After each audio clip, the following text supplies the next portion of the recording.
Hello guys! For today's video guys, magluto po ako ng puto cheese. Tara guys, samahan niyo ako guys, magluto tayo ng puto cheese.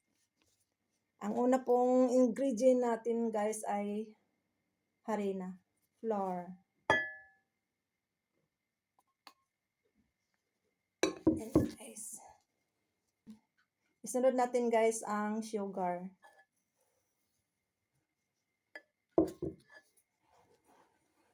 And then isunod natin ang ano guys, yung baking powder.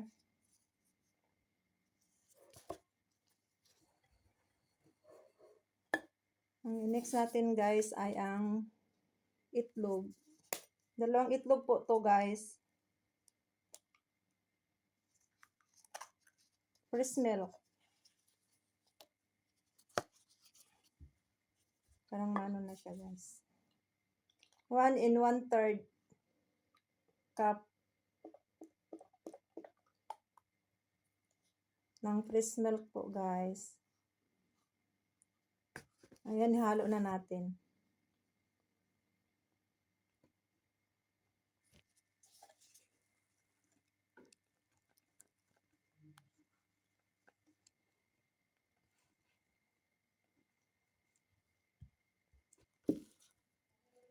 Ilagay natin guys ang butter.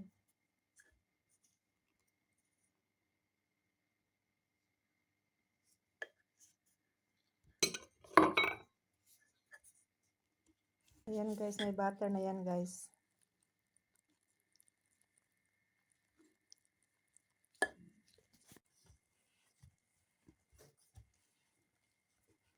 Pakita ko sa inyo guys nga na-mix na. Ayan guys, na-mix ko na guys. Paalsahin lang natin to guys ng 30 minutes.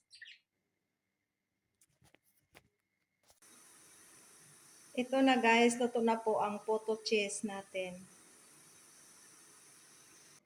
Ito na po guys ang puto. Malambot po siya guys. Fluffy po siya. Malamig na po ito guys.